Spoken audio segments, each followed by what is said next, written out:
Piggyback. Indikasinya digunakan untuk korban sadar atau tidak sadar pada jarak sedang.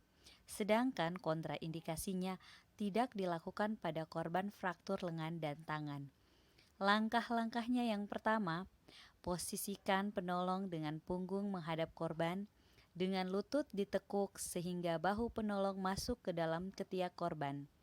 Yang kedua, silangkan lengan korban di depan penolong dan bergerak maju sambil mengangkat korban di punggung penolong. Shoulder drag atau tarikan bahu. Teknik ini hanya dilakukan dalam kondisi kegawat daruratan dikarenakan tidak memberikan perlindungan pada korban yang mengalami cedera leher dan spinal. Jangan melakukan tarikan dari satu sisi tubuh atau memutar. Langkah yang benar adalah yang pertama, meletakkan kedua tangan korban di bagian dada atau perut, kemudian letakkan tangan penolong di bawah bahu korban, lalu sokong kepala di antara lengan bawah penolong. Kemudian tarik korban secara perlahan ke tempat aman dengan memfleksikan lutut dan pinggang. Usahakan arah tarikan lurus.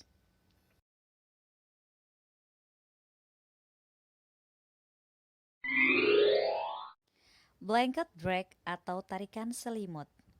Teknik ini juga dilakukan dalam kondisi kegawat daruratan sama seperti pada saat shoulder drag.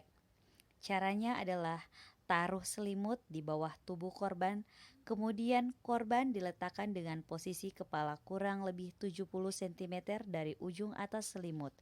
Balut tubuh korban dengan bagian sisi selimut, kemudian tarik ujung atas selimut. Bawa korban ke tempat yang lebih aman.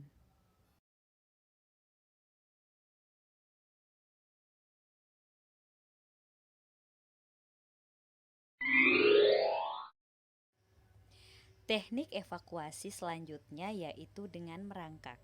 Teknik ini biasanya dipakai ketika kondisi kebakaran yang terjadi di dalam gedung. Prioritas utama adalah korban yang kita tolong, sehingga posisi penolong harus berada di atas korban untuk melindungi tubuh korban dari reruntuhan.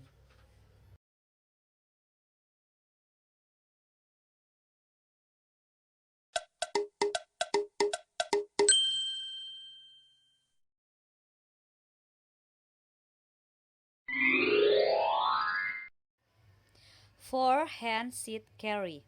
Teknik ini dilakukan jika korban sama sekali tidak mampu berjalan.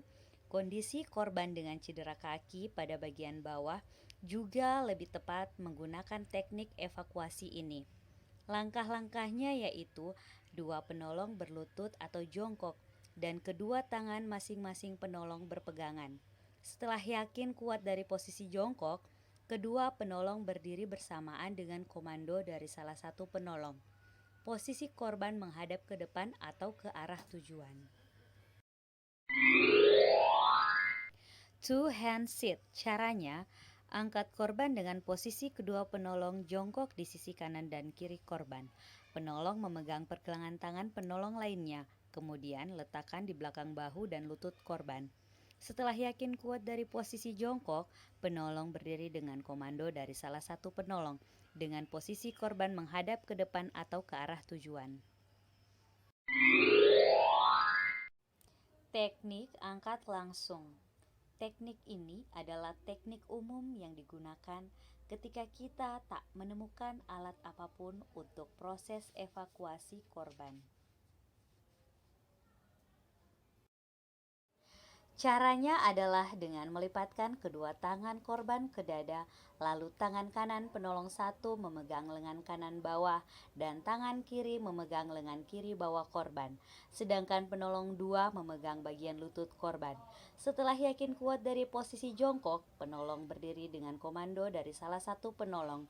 Korban menghadap ke depan atau ke arah tujuan.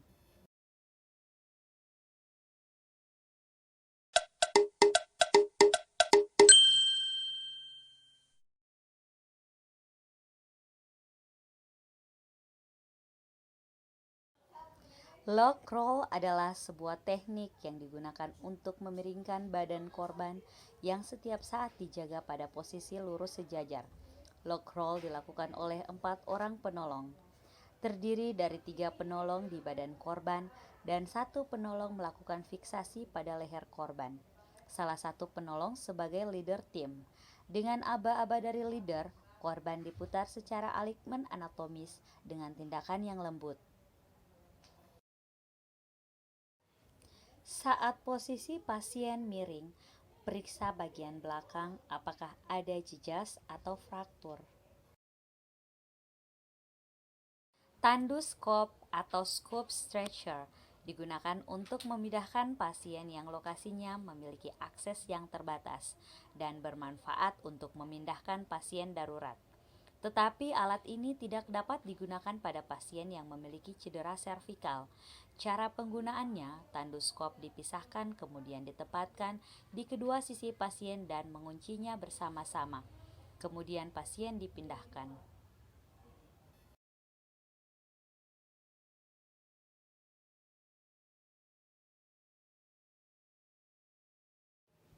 Long spine board adalah tandu yang digunakan selain untuk memindahkan pasien, juga berfungsi sebagai alat fiksasi.